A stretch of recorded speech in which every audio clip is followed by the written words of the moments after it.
Não se esqueça de dar o like. Eu sou a babaca por terminar com meu noivo depois que ele insistiu que eu perdoasse meu pai biológico? Deixe-me esclarecer que esta é uma conta descartável. Meus amigos seguem minha conta pessoal. Não liguem para o meu inglês, sou argentina. E também, eu gostaria de fazer as coisas curtas, mas tenho medo de que seja praticamente impossível, já que vou ter que dar muito contexto. Então, basicamente, eu, 28, e meu irmão gêmeo Léo fomos criados pela nossa mãe sozinhos na nossa infância. Ela era casada com meu pai, mas se divorciou dele quando descobriu que ele estava traindo, e ele simplesmente desapareceu e nem pagou pensão alimentícia quando tínhamos 4 anos.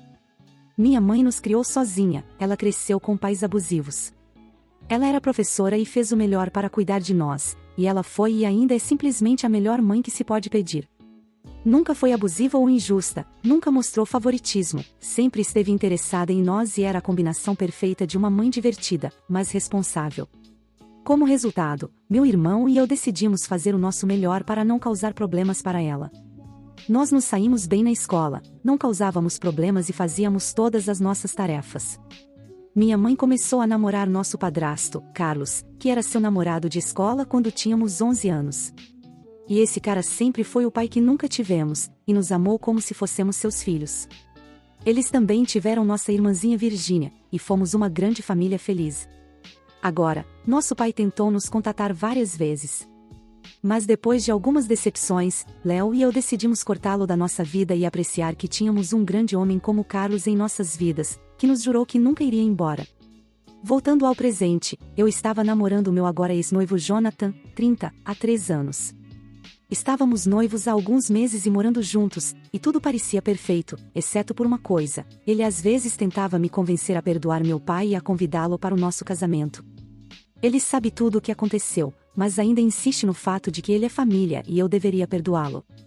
Mas eu atingi o limite quando ele convidou seus pais e tentou fazer uma intervenção. Eu tive que segurar minha raiva enquanto ouvia todas aquelas besteiras, e estava prestes a explodir, mas me forcei a me acalmar. Eu simplesmente tirei meu anel, deixei na mesa e disse que estávamos terminados para sempre. Todos ficaram chocados, e eu me levantei, peguei meu telefone e liguei para meu ex-namorado do colégio, Lucas, 28, expliquei o que aconteceu e pedi ajuda para voltar para minha cidade natal. Lucas e eu namoramos por 4 anos, dos 14 aos 18, e terminamos devido à distância. Somos amigos desde os 6 anos, então ele estava comigo em todas as decepções que meu pai biológico me deu. Ainda somos amigos e nos vemos quando voltamos para casa, e frequentemente nos ligamos. Ele ficou com raiva e disse que estaria lá imediatamente. A cidade fica a apenas 1 hora da cidade em que eu estava morando. Comecei a fazer minhas malas, enquanto ele e seus pais continuavam tentando me fazer mudar de ideia, mas eu apenas os ignorei e liguei para minha mãe e irmão para dizer que o casamento estava cancelado e que eu voltaria para casa por um tempo. Eles continuaram dizendo que eu estava exagerando, que eu estava escolhendo errado, mas eu apenas fiz minhas malas e Lucas apareceu bem rápido. Claro, meu ex-noivo estava com raiva porque eu havia chamado meu ex-namorado, mas eu não me importei e Lucas e eu apenas voltamos para casa. Felizmente, eu trabalho de casa, então não tenho nenhum problema em me mudar quando quiser. Posso trabalhar de qualquer lugar. Decidi informar todo o meu círculo próximo sobre o que havia acontecido imediatamente, e todos estão do meu lado. Cheguei à minha cidade natal, e meu padrasto, minha mãe e minha irmãzinha me receberam com muito amor, e disseram que eu precisava fazer o que achava certo e não me forçar a entrar em um casamento se meu noivo não consegue nem respeitar meus limites e invalida meus sentimentos. Lucas disse que eu mereço alguém melhor, e que devo tentar focar em seguir em frente. No entanto, os amigos e a família de Jonathan ainda estão me criticando por terminar com ele na frente dos pais dele e sair com meu ex-namorado assim. Mas, em minha defesa, ele não me deu escolha. Parte de mim pensa que eles só estão fazendo isso porque são da família e amigos dele, mas parte de mim está começando a acreditar que talvez, sim, eu tenha lidado com as coisas de forma errada.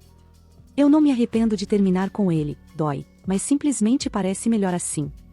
Mas talvez eu tenha sido muito dura. Não sei, eu sou a babaca? Atualização. Duvido que alguém leia isso, mas aqui está uma atualização. Gostaria de agradecer a todos que comentaram. Não consegui ver os comentários até cerca de uma semana depois devido a alguns problemas que tive com meu telefone, e parecia bastante inútil responder depois de tanto tempo. Mas obrigado pelos conselhos, eu aprecio. Então, já se passaram mais de 3 meses desde que postei, 4 desde que terminei com meu ex-noivo. Muita coisa aconteceu desde então. Depois do primeiro mês, pensei que meu ex tinha desistido, mas ele tentou muito me encontrar através de todos os nossos contatos. Finalmente, um amigo em comum lhe disse onde eu estava e ele apareceu na minha casa. Meu padrasto ameaçou chamar a polícia se ele não fosse embora, e ele foi, mas disse ao meu padrasto que não pararia de tentar até conseguir falar comigo. Eu não estava em casa na época, e escolhi falar com ele. Decidi ligar para ele e deixar as coisas claras para ele. Eu não achava que era necessário, mas pensei que talvez ele achasse que ainda tínhamos uma chance. Então eu liguei para ele e disse que estávamos terminados e isso não mudaria, e não me importava quais eram as razões dele para fazer o que fez. Eu estava clara sobre a situação com meu pai biológico e ele ignorou completamente meus sentimentos e pensamentos quando isso não era da conta dele, e que alguém como ele, que pensa que sempre está certo, não é alguém em quem se pode confiar. Então eu simplesmente desliguei o telefone. Algumas pessoas nos comentários continuaram perguntando por que ele faria isso, e acho que isso se deve a 2 motivos. O primeiro é que sua mentalidade é que família é família, e não importa o que aconteça, você precisa sempre estar lá por eles. Como você pode imaginar, eu não concordo com isso de jeito nenhum. Acho que família são as pessoas que você escolhe, e nenhuma pessoa merece estar na sua vida só porque é do seu sangue. E eu penso assim há muito tempo, e é o que me ajudou a superar tudo. Além disso, ele era o tipo de pessoa que acha que o melhor é perdoar para ficar bem consigo mesmo, para estar em paz. E bem, isso é besteira para mim. Eu não acho que isso seja necessário de forma alguma, e acho que você pode superar algo sem perdoar ninguém que te prejudicou. Algumas pessoas também acharam que eu precisava fazer terapia para lidar com isso. A verdade é que eu fiz terapia por um tempo para lidar com isso e vários outros problemas, e estou em paz com isso.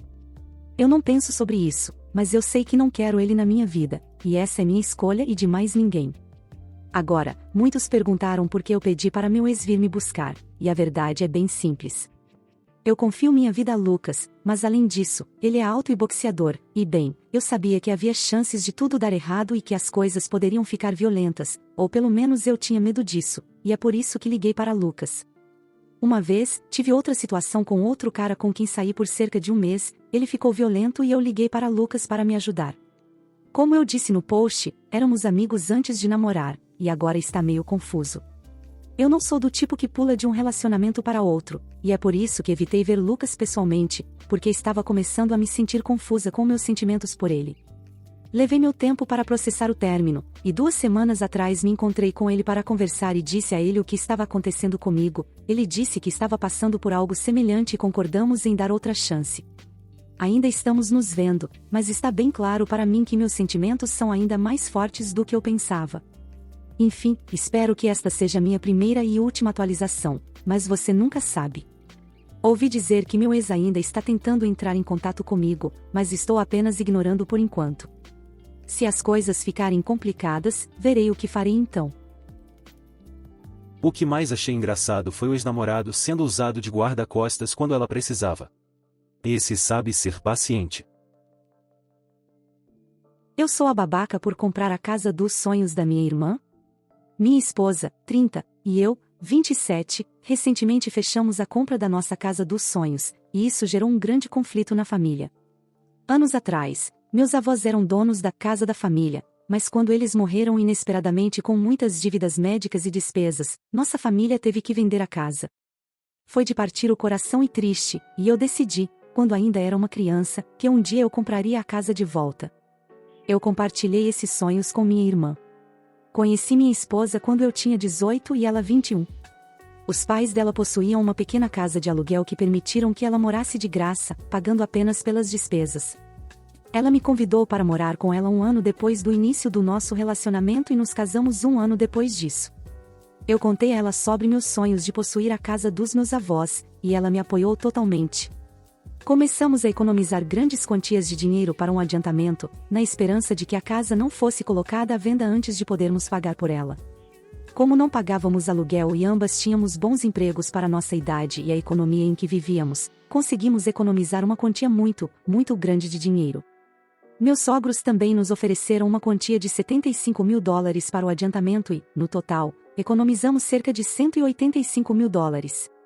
Cerca de 20 anos após a morte dos meus avós, a casa deles finalmente foi colocada à venda por um preço exorbitante. A casa em si é enorme, com 6 quartos, uma grande propriedade à beira do lago e várias características, incluindo uma piscina e uma pequena casa de hóspedes. Sabíamos que esta casa teria um preço alto e economizamos e orçamos por 9 anos para conseguir comprar minha casa dos sonhos. Minha irmã também estava procurando uma casa nessa época, mas com um orçamento muito menor.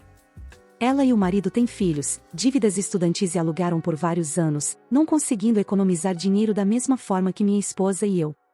Quando a casa dos nossos avós foi colocada à venda, enviei o link para minha irmã e disse que finalmente estávamos trazendo a casa dos nossos avós de volta para a família. Ela ficou muito empolgada e disse o quanto estava feliz por isso, e ficou por isso mesmo. Minha esposa e eu seguimos em frente, visitando os proprietários e agentes imobiliários, fazendo a inspeção e fizemos uma oferta. Eles aceitaram, e ficamos absolutamente eufóricas. Durante todo esse processo, minha irmã continuou dizendo o quanto estava empolgada por termos a casa de volta na família e como seria bom para os filhos dela conhecerem essa casa e crescerem nela, como ela e eu fizemos.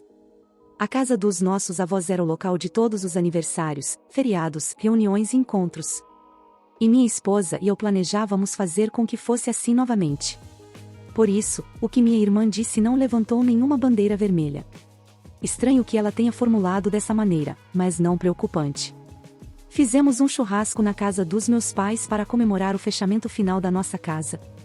Durante o jantar, minha sogra ofereceu-se para cuidar dos nossos cães enquanto estávamos nos estágios de mudança para facilitar as coisas e mantê-los seguros, e foi então que minha irmã falou. Ela perguntou por que nossos cães precisavam ser cuidados quando o verdadeiro problema eram os filhos dela. Minha esposa perguntou o que ela queria dizer, e ela disse que os filhos dela precisariam de mais supervisão do que nossos cães e que ela estava confusa sobre por que estaríamos tão ocupadas que nossos cães precisariam ser cuidados. Eu disse a ela que eu estava confusa. Eu não sabia que ela estava nos ajudando a mudar e que, se os filhos dela não podiam ficar sozinhos de maneira confiável, ela absolutamente não deveria nos ajudar a empacotar. Minha irmã perguntou por que minha esposa e eu estaríamos empacotando. Eu disse o óbvio: acabamos de fechar uma casa? Por razões de comprimento, vou deixar de fora muito do vai e vem, mas aqui está o resumo. Minha irmã achava que estávamos comprando a casa para alugar para a família dela, ou transferir o título para o nome dela e ela nos pagar com o tempo.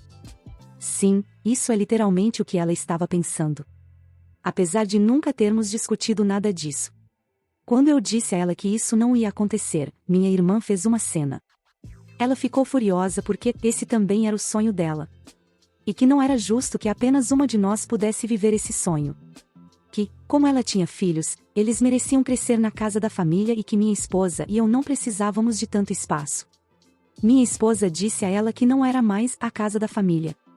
Não foi deixada em um testamento, nós compramos e agora é nossa casa. E nós decidimos o que faremos com ela.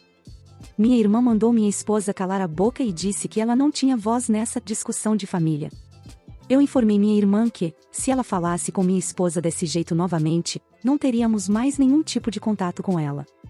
Que ela não podia presumir que estávamos dando a ela uma casa e depois fazer birra quando fosse colocada em seu lugar. E nós fomos embora. Meus sogros falaram conosco sobre o assunto algumas vezes, mas todos nos disseram que estávamos certos e que minha irmã estava muito fora de linha.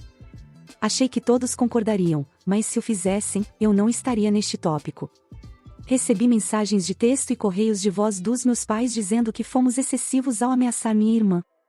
Eles disseram que estavam decepcionados comigo por tirar o sonho da minha irmã e que eu não tenho filhos, então não posso entender o desejo dela de proporcionar a eles um bom lar e infância como ela teve. Que é justo arranjarmos uma maneira de dar a casa a ela e que poderíamos encontrar outra casa. Até mesmo parentes mais distantes disseram que foi cruel da nossa parte tirar isso dela. Estou honestamente super chocada e perplexa.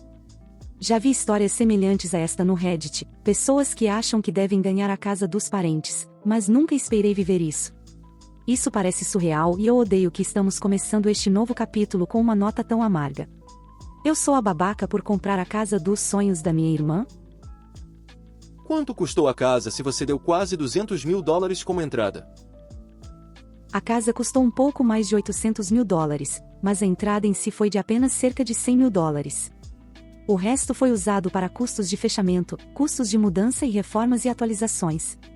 Tinha um deck seriamente perigoso que parecia ter sido feito pelos proprietários e que precisa ser completamente demolido e reconstruído.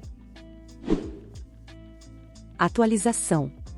Obrigada a todos por serem tão solidários e oferecerem conselhos. Para aqueles que sugeriram colocar um sistema de segurança, vamos fazer isso, mas a casa não está em condições de ter um sistema de segurança instalado.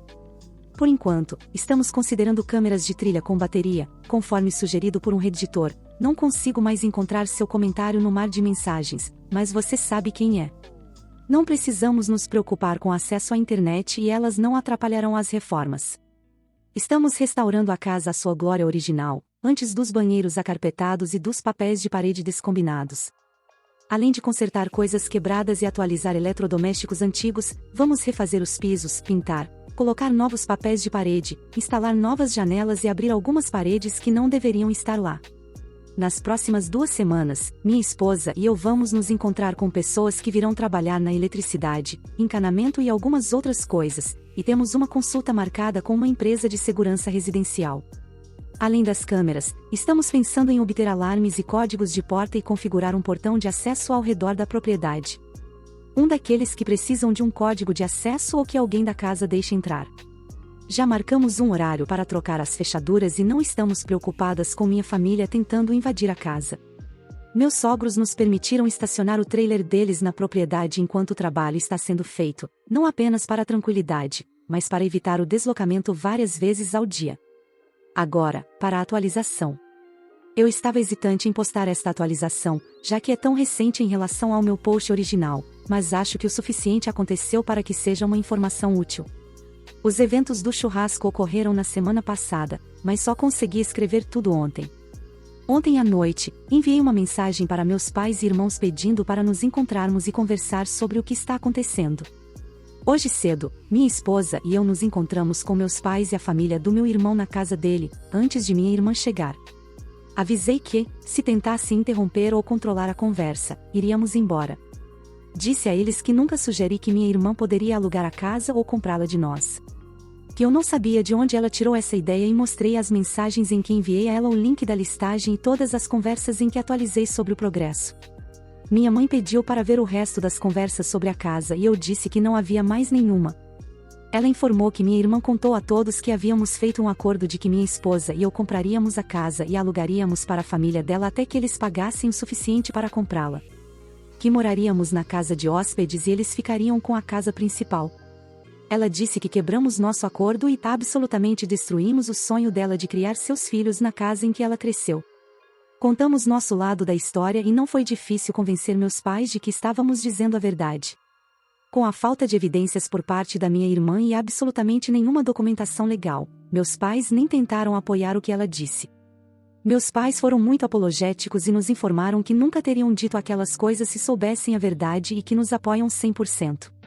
Meu irmão também nos apoiou, mas ele nunca foi uma das pessoas que nos assediou por causa disso, então sua reação é menos importante.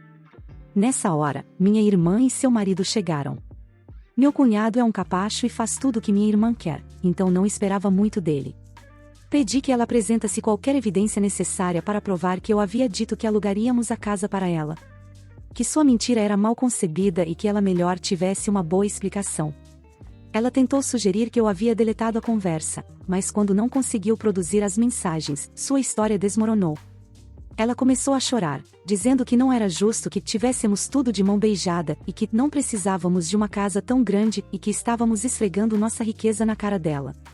Então, pelo que entendi, ela achava que poderia enganar todo mundo para nos intimidar a alugar nossa casa para ela? Acho que sim. Como uma vilã do Scooby-Doo, só que pior. Em vez de usar fantasmas para nos assustar, ela estava usando um acordo de aluguel falso que nem tentou fazer parecer ou soar legítimo. Informamos a ela que ela tinha muito o que se desculpar antes de considerarmos ter um relacionamento com ela no futuro e que ela não seria bem-vinda em nossa casa por um bom tempo. No momento, nosso relacionamento com meus pais está abalado, por razões óbvias. Eles nos informaram que estão aqui para nos apoiar se precisarmos de ajuda na mudança ou nas reformas, mas precisaremos pensar bem antes de decidir se estamos bem com isso. Não daremos uma chave extra para ninguém da minha família, mas os pais da minha esposa receberão uma para emergências. A casa não estará em condições de receber hóspedes por um tempo, então estamos escolhendo lidar com a questão de que minha família pode ser confiável em nossa casa quando chegar a hora.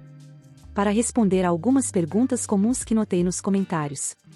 Minha irmã obviamente tem alguns parafusos soltos, mas meus pais não a mimam. Ela é o que se pode considerar a criança de ouro, e a caçula, mas honestamente, a maioria de suas atitudes até agora eram apenas para superar conquistas durante nossa infância ou buscar mais atenção dos nossos pais. Ela é dramática, mimada e um pouco egoísta, mas nunca mostrou esse nível de loucura antes. Sim, vamos obter um sistema de segurança, mas não por enquanto.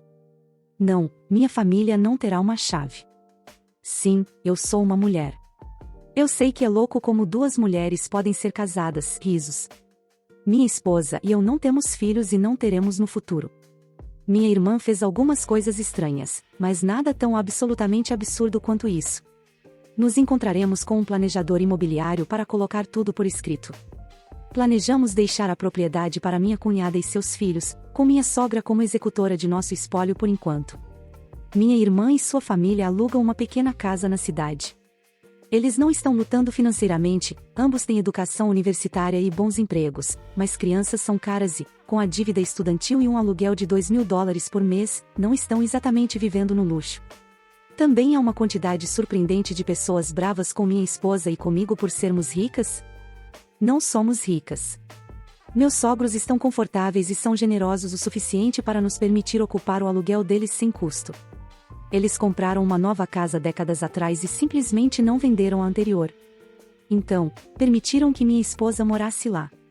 O pagamento inicial foi o fundo da faculdade da minha esposa de anos atrás. Seus pais colocaram dinheiro nele, mas quando ela decidiu seguir uma carreira técnica, eles mantiveram o dinheiro e economizaram especificamente para o pagamento inicial. Quando contamos a eles que a casa estava finalmente à venda, eles ofereceram um fundo universitário que haviam guardado para ela. Temos empregos bem pagos, mas conseguimos economizar tanto porque não precisávamos pagar $2.000 por mês em moradia. Economizamos e poupamos e realmente merecemos. Vivíamos abaixo de nossas possibilidades e passamos anos sem luxos para conseguir algo que queríamos. Então é isso, não tão cheio de drama quanto muitos esperavam ou esperavam. Não vejo isso como fim, de forma alguma, mas por enquanto minha esposa e eu estamos focadas em lidar com nossa nova casa e não com minha irmã. Ela está bloqueada em nossos telefones desde esta manhã e não sei quando planejo desbloqueá-la. Deixar para sua cunhada é muito trabalho. Você é mais próxima da sua cunhada do que da sua irmã? A irmã que tentou nos enganar, intimidar e assediar para pegar a casa que acabamos de comprar e virar toda a família contra nós? E minha cunhada é irmã da minha esposa. Então, sim, ela é tão próxima de nós quanto minha irmã. Mais próxima depois do truque que minha irmã tentou.